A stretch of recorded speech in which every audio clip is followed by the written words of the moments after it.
Comenzamos mayo y con este inicio, y digo con este inicio del lunes de mayo, arrancamos también con nuestra conversación que mensualmente nos acompaña Lucy Roldán. Ella es psicóloga clínica y me propuso un tema muy interesante que va acorde también este mes y es los retos emocionales de la maternidad moderna. Lucy, bienvenida, qué gusto siempre estar aquí contigo. ¿Por dónde comenzamos en este tema? Tan grande, tan amplio. Tan grande, tan amplio. Gracias por la invitación. Siempre creo que desde el título, o sea, nos vamos a enfocar más en los desafíos emocionales, porque hay muchos otros. Creo que en la actualidad el desafío, por ejemplo, de armonizar trabajo, maternidad, sea que tengas un hijo, 2 o 4, es un poco más difícil tal vez que cuando el rol laboral fuera de casa no era común o no era tan común. Entonces yo sí creo que hay un desafío que viene implícito al momento histórico que estamos viviendo, y es que en la mayoría de las familias, no importa del estrato social en el que estemos, es necesario los dos ingresos para poder tener la condición de vida de poder educar los hijos y tal vez adquirir una vivienda o algunas de las variables que implican cierta seguridad. La salud también es un tema que estamos como en la necesidad o en la conciencia de hacer más para prevenir de lo que antes normalmente pasaba. Había familias más grandes en entornos que eran tal vez más apoyados en el sentido de que había una red social constituida por tíos, abuelos, familiares, una familia muy extendida que a su vez servía como cuidadora. Por eso digo, es muy importante desde el título, los retos emocionales y del mundo moderno que implican pues muchas realidades que antes no existían, como por ejemplo esta de tener que armonizar el tiempo del trabajo con el tiempo de la familia, y creo que lo vives tú, lo he vivido yo, y esto que es desde el privilegio, y a mí me parece durísimo ese poder armonizar o tratar de equilibrar el tiempo, la demanda, el cansancio físico, todas las cosas que vienen aparejadas, a veces la culpa porque tienes también un medio que te está diciendo, pero no trabajes tanto, pero ¿por qué trabajas tanto?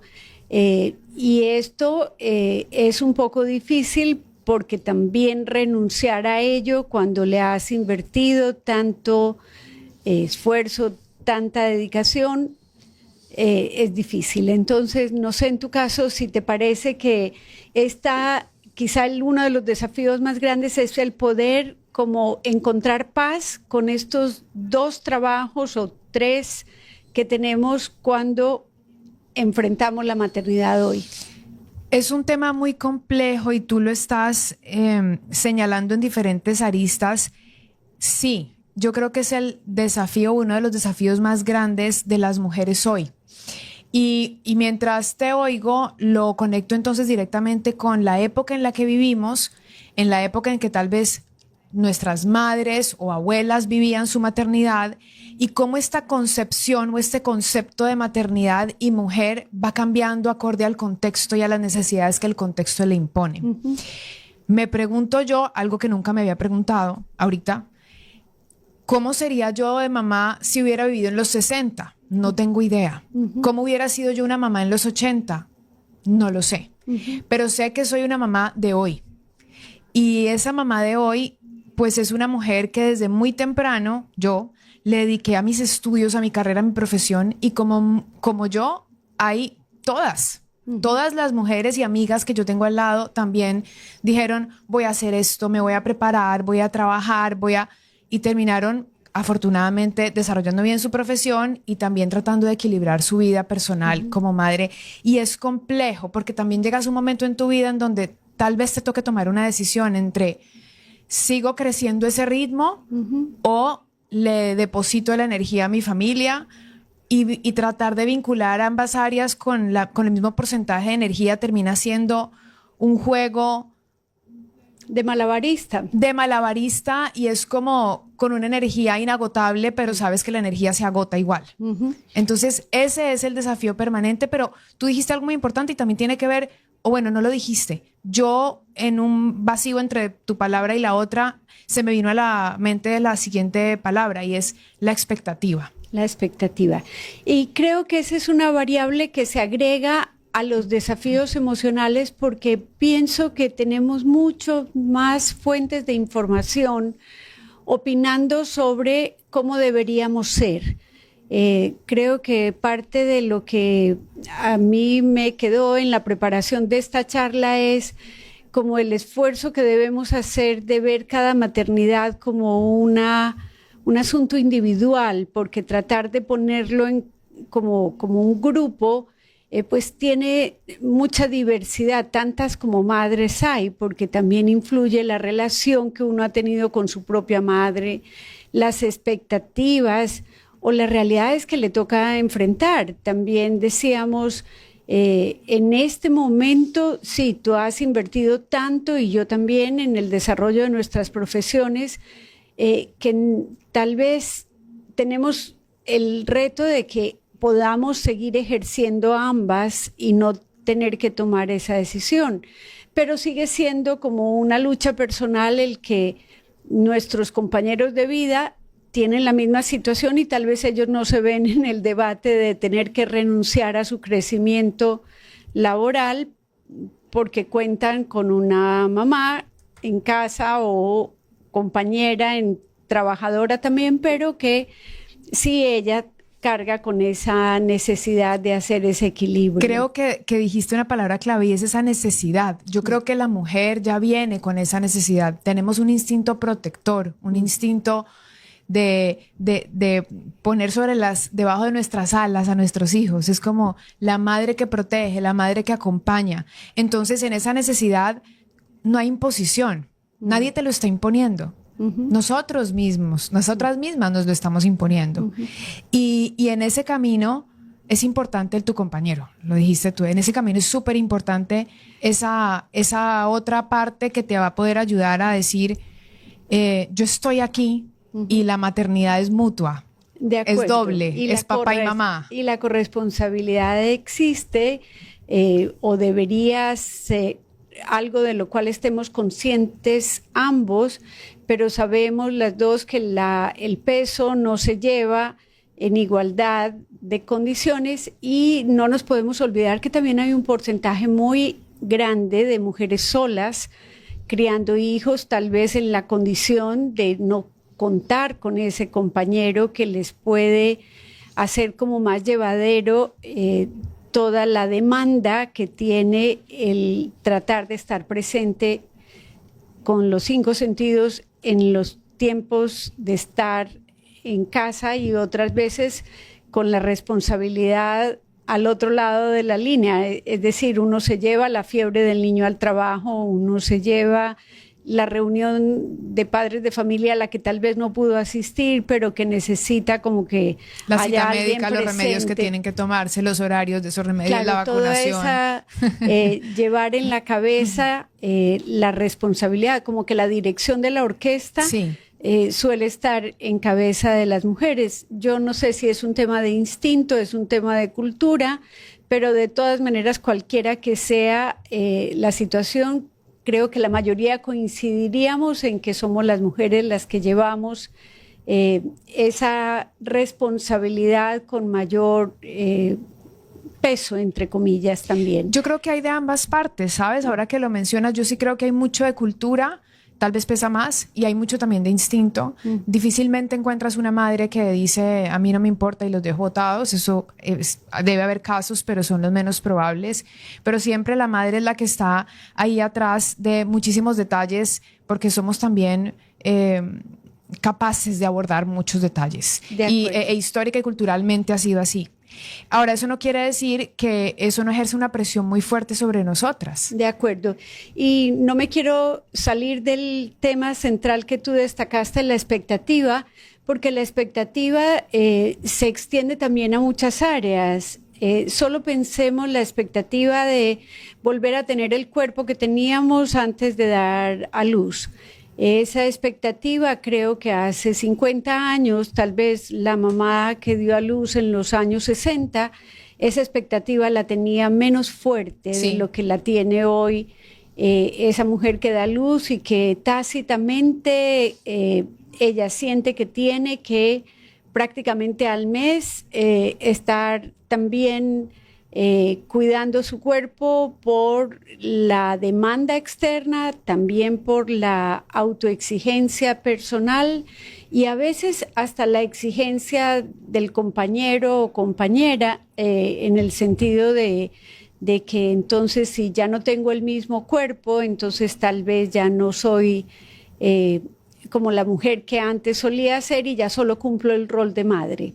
Sí. Entonces es una otro expectativa de- muy claro. fuerte, claro. Creo que hay expectativas con respecto a qué madre quiero ser antes de serlo, el tipo de madre que soy ya que lo soy ahora, Claro. el tipo de profesional que yo pensaba que iba a ser cuando fuera madre y cómo ha cambiado, Y cómo ha cambiado esa ahora que lo situación soy. ahora que lo soy. Claro. Y el tipo de mujer que era antes y ahora tal vez no lo soy, pero no para mal, sino distinta. Distinta Son y, muchas expectativas. y que por supuesto somos mujeres que tenemos hijos, pero que no por eso dejamos de ser mujeres. Y cuando uno logra como tener esas dos miradas continuamente, creo que puede llegar a como precautelar, no sentir en algún momento de la vida como el vacío o la sensación de que me entregué tanto, me abandoné tanto, me dejé a mí misma y por eso ahora mis hijos son grandes y yo tengo una sensación de que me perdí y tengo que volver a encontrarme, que es algo que realmente pasa en las mujeres actualmente. De nuevo, no sabemos a ciencia cierta si esto pasaba antes, pero dentro de los desafíos que tenemos hoy también está el mantener estas fuentes de satisfacción y de bienestar que no son solamente dadas por la maternidad. Hay algo que ayuda también o no a la expectativa y es el entorno digital y lo hemos hablado antes. Creo que ese entorno digital de las diferentes formas de ser madre, tal vez hubo un tiempo en donde se exigió mucho, es que tienes que ser madre de esta manera, es que si haces esto va a ser mejor que si haces lo otro, que si das de lactar o no das de lactar. De repente empecé a escuchar una narrativa en los últimos años en donde te decían, lo que tú ya estás haciendo está bien. El esfuerzo que tienes es el esfuerzo que puedes y está bien. Claro. Y empezó a ver como una comunidad un poco más compasiva. Compasiva. Esa es una buena palabra. Más comprensiva y más compasiva. En donde la expectativa de la mujer entonces baja un poquito porque ya la vara no está tan alta. Porque si me muestras a una mamá perfecta que puede trabajar, que puede dar de lactar, que trabaja 8 horas diarias, que viaja, que está regia, que se ve divina, que duerme 8 horas, eso no existe. De acuerdo, de acuerdo. Y esa conciencia de que tal vez tenemos mucha información como bombardeando nuestro sistema y diciéndonos esto está bien o esto está mal, por favor deje dormir al niño en su cama, no, quítelo de la cama lo más pronto posible. O sea, tantas informaciones que a veces son contradictorias también pueden llevar a que tengamos más angustia frente a si estamos desempeñando bien o no el rol. Pero como tú veo esta nueva narrativa alrededor de, en efecto, cada persona da de acuerdo con sus posibilidades. Hay mamás que son excelentes, digamos, cumpliendo un rol de enseñar a los hijos en las tareas de lectoescritura, por ejemplo, y otras que definitivamente no tienen la paciencia para hacerlo o no tienen el tiempo o la disposición. Y entonces reconocer cuáles son las características que yo tengo como mamá, son quizá una de las cosas que más va a ayudar a que este trabajo de conciliar cómo yo desempeño mi rol y cuáles son los estándares que otras personas me dicen que deberían estar, pero cuáles son los que yo puedo de manera natural y tranquila y en paz conmigo misma desempeñar, creo que ayuda mucho a que estas presiones bajen. Claro, la no comparación, la no comparación. Tú en algún momento en medio de este pensar esta temática, y estamos conversando con Lucy Roldán, psicóloga clínica, nuestro tema de hoy es retos emocionales de la maternidad. Tú mencionas, sin decirlo al aire, pero en la preparación previa que nosotras ya tenemos conocimiento, hablas de dos cosas que yo quisiera que tal vez que tú pudieras poner sobre la mesa, y es los duelos invisibles, me gustaría que lo explicaras, y la discriminación laboral.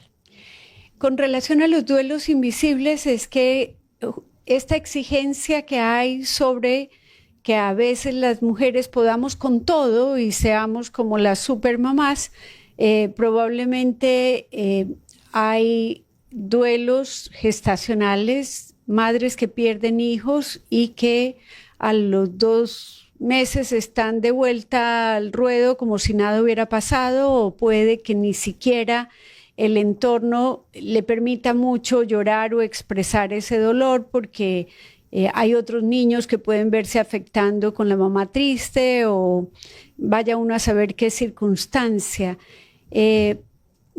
Madres que tienen hijos con necesidades educativas especiales y requieren sacar mucho esfuerzo, aprender muchas nuevas habilidades ellas, dedicar mucho tiempo que tal vez les impide ese tiempo de armonía para dedicar a ellas mismas y como equilibrar esta balanza. Entonces, duelo invisible a veces por hijos que tienen un determinado diagnóstico, unas necesidades educativas especiales que van a demandar que la madre esté atenta a cada una de esas necesidades, y como que en esa tarea no hay relevo, no hay otra persona que se haga cargo como la madre lo hace. De hecho, creería que ese es un tema aparte, inclusive, la maternidad en entornos más complejos como una discapacidad, una necesidad especial. O incluso la migración, que lo hablábamos hace poco también, porque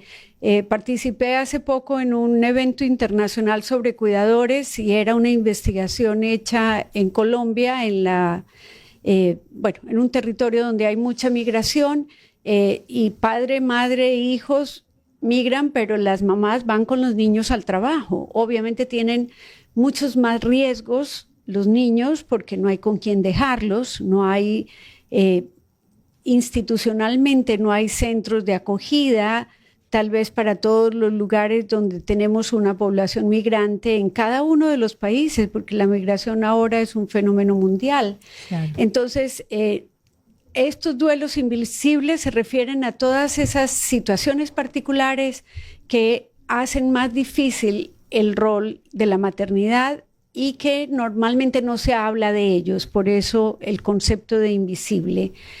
Y la otra pregunta que me hacías era sobre la discriminación laboral.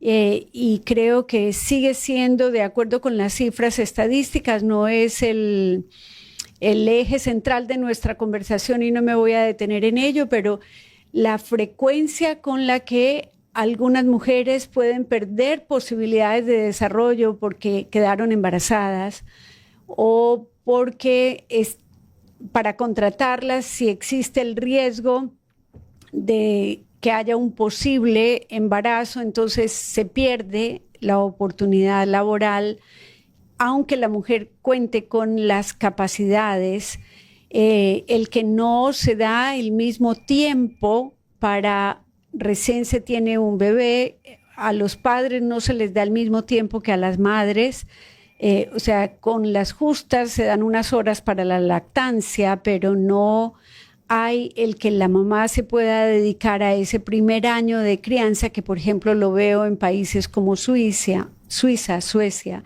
países donde hay una mayor conciencia de que padre y madre se turnan en este primer año de la crianza de los hijos. Entonces, a todo eso me refiero con la discriminación, que va desde negar oportunidades de desarrollo o frenar algunas porque simplemente la mujer quedó embarazada. En ese sentido, ahí cabría el apoyo un poco más desde el punto de vista de las políticas públicas, porque ahí hablamos de expectativas, cómo yo me veo como madre, qué presiones me pone la sociedad, las redes sociales, cómo veo yo como profesional y como madre al tiempo, bueno, entorno laboral dentro de el entorno personal, en el núcleo familiar y qué peso le doy a cada persona ahí, que lo hemos hablado, pero el otro lado ya viene al sistema. Ya hablamos del sistema. Claro, y en el sistema también no desconocer realidades que vivimos en Ecuador específicamente como el embarazo adolescente. Si tú piensas, no sé, las cifras del 2019, unas 158 jóvenes entre 15 y 19 años a diario tienen hijos en Ecuador, o sea, 158 jóvenes mujeres entre 15 y 19 años dieron a luz diariamente en Ecuador en el 2019. Impresionante. Estamos hablando de un porcentaje de niñas que están teniendo hijos y que van a aumentar esta red o esta situación de falta de oportunidades, de pobreza, de disminución de recursos incluso para criar adecuadamente ese niño. Claro. La falta de redes de apoyo sanas, la presencia del abuso sexual, o sea, tantos peligros que enfrenta una joven adolescente que tiene hijos y que esto sigue siendo, creo que en nuestros países, una tarea pendiente. El atender esta población tan importante de mujeres que de entrada ya tienen como una desesperanza frente a su vida, su futuro y la que será la de sus hijos. Entonces, creo que cuando tocamos el tema de políticas públicas también sería muy importante como hacer una conciencia de que está invisibilizado también el tema en la necesidad de hacer algo al respecto. Y justo lo hablamos en este mes que tanto de maternidad se habla, en el mes de la madre. Si tuviéramos que hacer una conclusión final, una conclusión para finalizar nuestra conversación, ¿cuál sería, Lucy? Creo que desidealizar la maternidad es un aspecto muy importante para situarnos, no solo quienes enfrentamos este rol, sino las personas alrededor, las madres. Con nuestras circunstancias podemos tener factores que hacen más favorable ese proceso de cuidar y dar a nuestros hijos la entrega y el amor que nos multiplica, porque sin duda el ser madre, creo que la mayoría de las personas opinarían también que eso nos hace mejores personas. Es uno de esos roles donde uno dice, yo a ese no quisiera haber renunciado al rol de la maternidad con sus realidades, sus durezas. Pero entonces, como conclusión, desidealizar el rol y ser muy conscientes que cada persona va a ser la clase de mamá que puede con sus recursos y ojalá con una red de apoyo corresponsable va a ser mucho más favorable. Este tema es muy interesante, es un tema además que es importante plantearlo para que siga teniendo conversaciones secundarias en hogares, entre parejas, entre mujeres, hasta un diálogo con uno mismo para decir cuál es el rol, cuál es mi rol de la maternidad, cómo yo estoy buscando el equilibrio, cómo mi entorno me está aportando ese equilibrio. Y también creo que en el último enfoque que le dimos con respecto a la evaluación del sistema también vale la pena conversarlo para que no se quede oculto, sino para que sigan saliendo esas realidades permanentemente y se entienda que hay mucho todavía por resolver. Así es. Lucy, gracias por venir. Este tema además tú lo vas a abordar en tu podcast, que además tienes un episodio que sale hoy. Sale hoy. Cuéntanos un poquito más. Este episodio es una belleza. Yo me reencontré con una persona que atendí en mi consulta hace 11 años. Ella se llama Connie Nantes. Es una mamá de 42 años que tiene 6 hijos. Y le fascina su maternidad y siempre con esta visión de apertura, de flexibilidad, de no querer ser la madre perfecta, sino esta madre comprometida que ama y al mismo tiempo siente que hace un equipo para sacar adelante su familia. Bueno, entonces ese episodio sale hoy en la tarde. Sale hoy por todas las plataformas de donde se escuchan podcasts y también está en el canal de Mundo Interior en YouTube. Bien, entonces, maternidad o retos emocionales de la maternidad desde 2 perspectivas en el podcast y en La Lupa. Y en La Lupa. Pueden ver esta entrevista también después en el canal de YouTube de La Lupa. Y creo que queda para compartir y para conversarlo en diferentes espacios. Luego podemos conversar sobre ese otro episodio que me compartiste, que es cómo se siente ser migrante, que me pareció buenísimo. Me sentí identificada con muchas cosas. Muchas personas seguramente también que han viajado por diferentes partes del mundo lo harán, pero esa es otra historia. Otra historia. Para otro momento. Claro. Igual está en el podcast, ¿no? Lo pueden buscar también como Mundo sí. Interior y ahí está esa conversación también. Gracias, Lucy, por acompañarnos. Gracias a ti.